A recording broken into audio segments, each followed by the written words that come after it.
Hello and welcome back to another elementary statistics lesson. Last lesson we discussed section 6.1 where we introduced the notion of confidence intervals for a mean. And in particular for section 6.1 we assumed that the population standard deviation, that is sigma, was known. As soon as it was known, we were granted access to things like the standard normal distribution and z-scores and this type of information that made it possible for us to then turn around and find critical values for the z-score, those z sub c values, and from that information we were able to find margins of error, capital E, and then determine confidence intervals. However, all the formula that we used in section 6.1 was predicated on knowing what that standard deviation sigma was. However, it is often the case in the real world that such a value, sigma, might actually be unknown. So we have to figure out how can we find confidence intervals for, say, the mean when we don't know our standard deviation of our population. Or another time this might pop up is when our sample size is a little smaller than we'd like. And so that's the content we're going to cover today.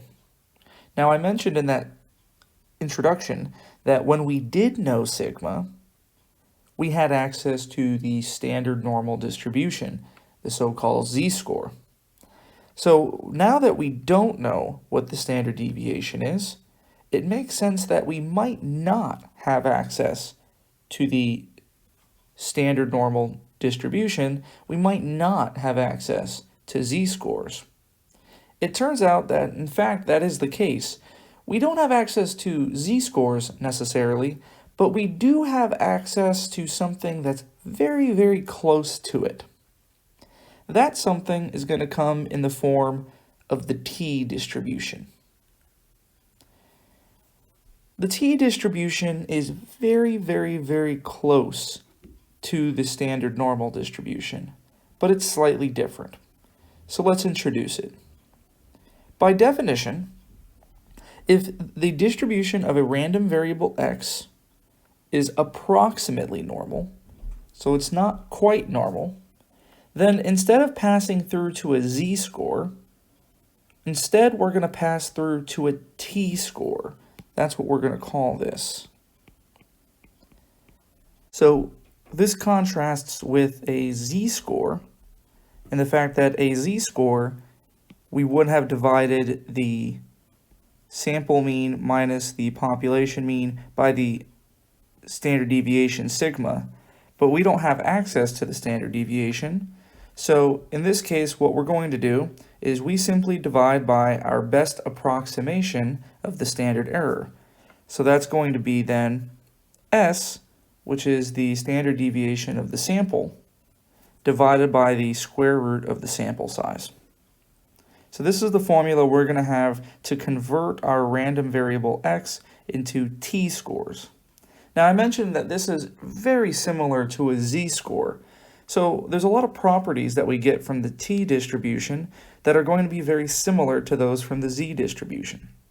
For starters, the critical values of t are still going to be denoted now t sub c.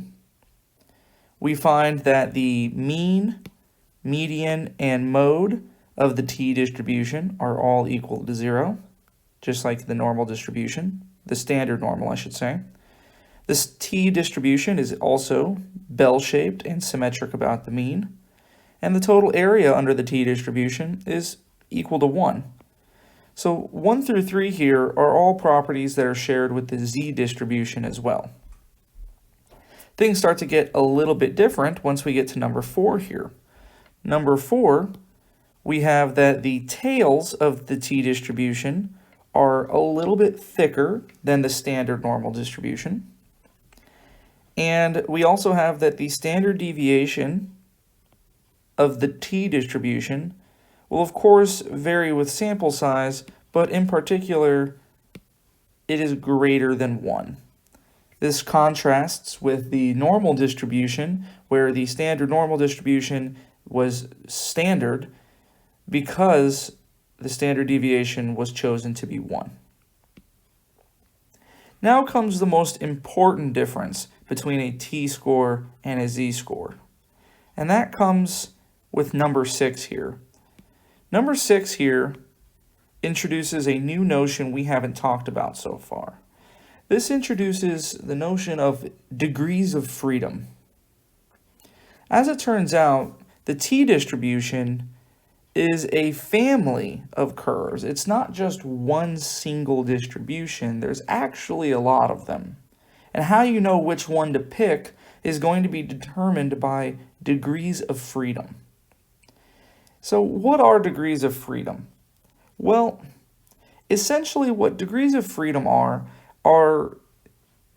if you go through some sort of a iterative process of observing something, then you, in some stages, you'll have choice over what you want to do, and in some instances, you won't have choice. So let's see if we can't make that a little bit clearer down here. So let's suppose, for example, that 5 people enter a room.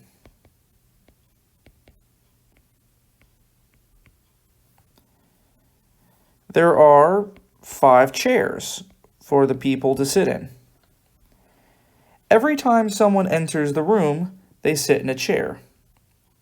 So what that means is that when the first person enters the room, they have 1, 2, 3, 4, 5 chairs to choose from, and then they'll pick one. This person had choice. Now, however, when the second person enters the room, since the first chair is already taken, they'll have 4 chairs to choose from, and maybe they'll make their choice. Then the third person enters the room.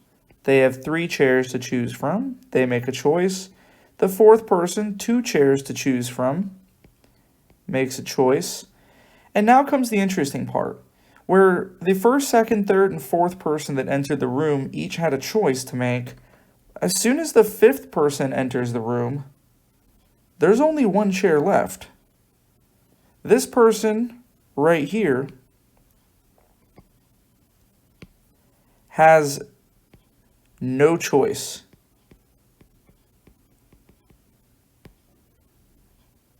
So in this little mini scenario that we made up with here, we said that when 5 people entered a room and they one by one sat down in one of the available seats, 4 of these people had freedom to choose where they wanted to sit, and 1 person didn't.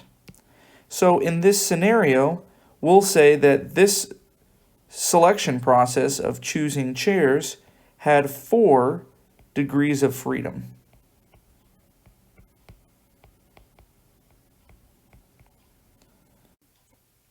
So the notion of degrees of freedom is related to t-distributions in sort of how the sample is being observed.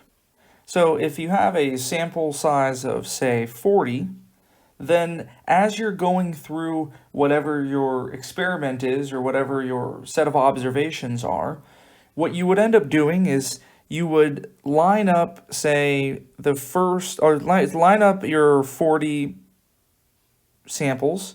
So you'd have 1, 2, 3, 4, 5, 6, 7, 8, 9, 10, etc., etc., etc., all the way up 39, 40 samples. And what you're going to do is you're trying to observe something about those samples. Maybe it's what chair they pick. Maybe it's, how long car's been sitting on a lot or something like that. Either way, you're recording some sort of an observation. And when you walk up to your entire sample of 40 data points, you have choice. You have choice over which of these data points do you want to observe first. Maybe you choose to observe that data point first, and then you choose that data point. Well, every time you make a choice of which data point you want to make an observation of, you have to record that as a degree of freedom. So you might go through and you might say, okay, I've observed those 2 points, then I choose this one, then I choose that one, then I choose this one, and eventually you're going to get down to a point where you've observed almost every single data point that you're looking for. Maybe you've observed all of these, and you only have that data point left right there. Well, suddenly, when you get all the way down to that final remaining data point in your sample, as you go to observe it in whatever situation you find yourself in, you have no choice but to pick that data point. That is your only choice. There's no choice at this point. That's the only one left. So this is very similar to the situation we found ourselves in down here with the people selecting chairs. So again, the way we're proceeding here is, since we're looking at a small sample, the question is, as you observe each data point and you start recording whatever it is you're interested in, you get to choose which data point to record until you have one option left, in which case you have no choice. As a result, when you pull this sample and you start observing things about the data points, your degrees of freedom are exactly your sample size minus the final one you have no choice for. That is, if your sample size is n, then what we're concluding here is that your degrees of freedom are n minus 1. If you wanted to write that down in words, we were going to note here that the degrees of freedom are equal to 1 less than the sample size. Now, for our purposes of this class, as we go through examples, really what's going to happen is we're going to tell you the sample size. You're going to use this formula to determine the degrees of freedom. And then there's going to be a table for t-distributions where, depending on the degree of freedom, you're going to go to a different part of the table. That table can be found at the back of this handout, and we're going to utilize it in a later example. Now, there is a small point to make here for number 7. Number 7 here notes that as the degrees of freedom increase, which of course means the sample size n is increasing, the t-distribution will approach the standard normal distribution. And that in particular, when the degrees of freedom exceed 30, the t-distribution is very close to the standard normal. And when I say the following picture helps to imagine this, really all that means is that their pictures look exactly the same. So if I were to draw the t-distribution, it would look something like that, but of course that's what the standard normal looks like as well. So this is an introduction to what the t-distribution is. It's, again, eerily similar to the standard normal distribution, but with very, very subtle differences. The subtle difference mainly, of course, being that when you compute a t-score, the denominator is dependent on s as opposed to sigma, because again, the whole point of this section is that sigma is unknown. So let's take a look at an example and see how we can use that table to find critical values for the t-distribution. So the table at the back of this handout is table 5 in Appendix B, and as we'll see, it contains critical values for selected confidence intervals and specific degrees of freedom. So, as an example, to get comfortable with this table, suppose we wanted to find critical values t sub c for a 95% confidence level when the sample size is 15. So, what that means is that since n is equal to 15, our degrees of freedom is equal to n minus 1, 15 minus 1. Apparently our degrees of freedom is equal to 14. So now we can try to find those critical values Tc. Just to make it clear what exactly these critical values are, the picture we need to have in our brain is almost the exact same thing we had for normal distributions. Because remember, the picture for the t-distribution looks a lot like a normal distribution. And now, with a confidence level of 95, what these critical values t sub c are doing are the following. Right down the middle, we have t equals 0, because this is a t-score axis.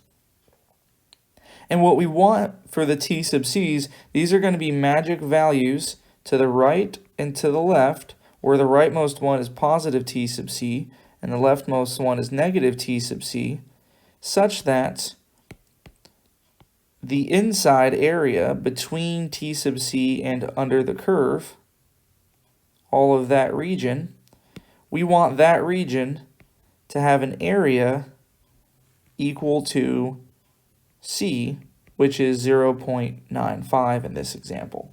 So the picture we're drawing is almost exactly the same picture we had when we talked about the standard normal last lecture. But how do we find t sub c in this case? Well, let's take a look at the chart at the end of this handout and utilize a degree of freedom of 14 and a confidence level of 0.95. So we'll go all the way down to the end. Here we are. And what we'll notice here is that there's some information we haven't talked about yet. This is the setup that we're currently finding ourselves in. We haven't talked about tails, so don't worry about that yet. What we're looking for is we're looking for the degrees of freedom over here on the left. We're looking for 14, so that's going to be right there. And then the level of confidence, we're looking for 0.95. So that's going to be right there. So if we go and track down this column and this row, of course, they seem to converge on that value, 2.145. So 2.145 is going to be the positive t sub c critical value for 14 degrees of freedom and a confidence level of 0.95. So let's import that result back at our problem. So what we just found, so by the t distribution table, what we found is that t sub c was equal to 2.145. So on the right-hand side, the critical value is 2.145, and on the left-hand side, it's negative 2.145. So this is how we're going to use our table in order to find critical values for the t distribution. Now there is a note to be made at the bottom of this page that when the degrees of freedom are not in the table, what you're going to end up doing is utilizing the closest degree of freedom in the table that is, very important here, less than what you need, because that gives you an appropriate approximation. In particular, what that means is that your confidence interval will be a little bit bigger, and therefore you will have a slightly higher level of confidence, which is better, of course, than having a lower level of confidence. So how does all of this work together to actually solve real problems? Well, let's take a look at those. The real problems in question are, of course, going to be questions involving confidence intervals. So let's revisit the notion of a confidence interval and figure out how to write those when we don't know the standard deviation sigma. The process is almost the same as section 6.1, but of course the big difference here is that now we're going to be using a t distribution instead of the normal distribution. Both, however, will still make use of the point estimate x bar, and now the margin of error formula is going to be a little bit different. Notable differences here being we're using the critical value t sub c instead of z sub c, and instead of using sigma, because we don't know it, we're going to use little s.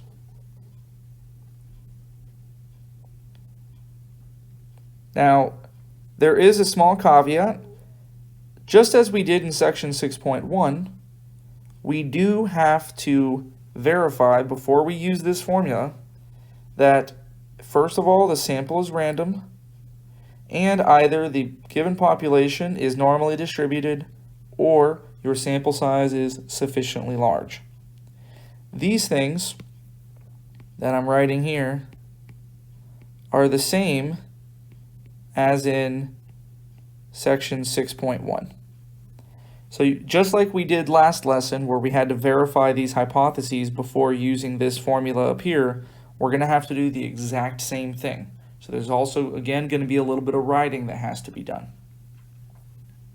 The process, if we want to break it down in a step-by-step for constructing a confidence interval, then will look like this. Step 1, verify that sigma is not known. That means we're in the context of section 6.2 instead of section 6.1. Then we verify the hypotheses that we just highlighted up above. That is, that the sample is random and either the population is normally distributed or the the sample size is greater than or equal to 30.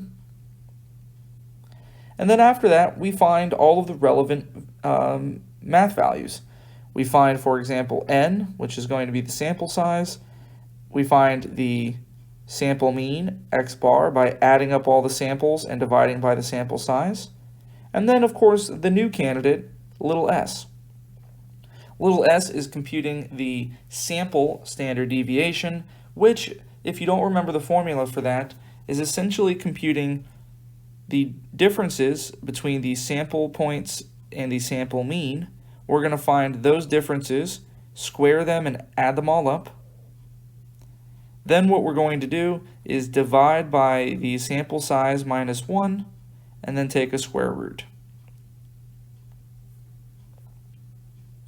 After that, since sigma is unknown, we're then going to turn around and talk about the degrees of freedom.